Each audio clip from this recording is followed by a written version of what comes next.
مبارک درخت۔ قرآن مجید میں مبارک درخت سے مراد زیتون کا درخت ہے۔ طوفان نوح علیہ السلام کے بعد یہ سب سے پہلا درخت ہے جو زمین پر اگا، اور سب سے پہلے جہاں اگا وہ کوہ طور ہے، جہاں حضرت موسیٰ علیہ السلام خدا سے ہم کلام ہوئے۔ زیتون کے درخت کی عمر بہت زیادہ ہوتی ہے، یہاں تک کہ بعض عالموں نے بتایا کہ زیتون کا درخت 3000 برس تک باقی رہتا ہے۔ حضرت عبداللہ بن عباس رضی اللہ عنہ نے فرمایا، زیتون میں بہت سے فائدے ہیں۔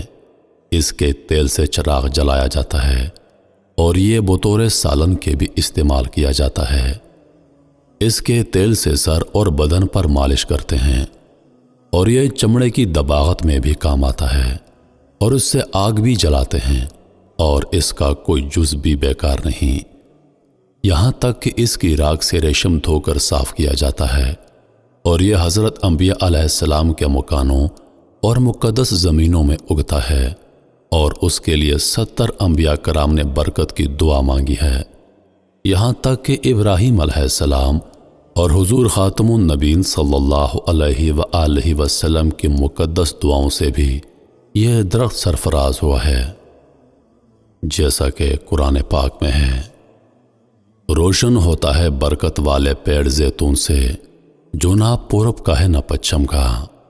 زیتون بہت بڑی برکتوں والا درخت ہے۔ یوں تو ہر جگہ یہ درخت بغیر کسی محنت اور پرورش کے ہوتا ہے، لیکن خاص طور پر ملک شام اور عام طور پر عرب ممالک میں بکثرت پایا جاتا ہے، اور ان مقامات پر اس کا تیل بھی لوگ کثرت سے استعمال کرتے ہیں، یہاں تک کہ مکہ مکرمہ میں گوشت اور مچھلی بھی اس تیل میں تل کر لوگ کھاتے ہیں۔ اس کے تیل کو عربی میں زیت کہتے ہیں، اور یہ تیل بیچنے والا زیات کہلاتا ہے۔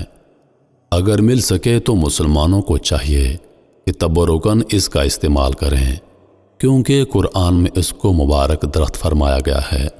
اور 70 انبیاء کرام علیہ السلام نے اس میں برکت کے لیے دعائیں فرمائیں، لہٰذا اس کے بابرکت ہونے میں کوئی شک و شبہ نہیں، اور جب یہ بابرکت چیز ہے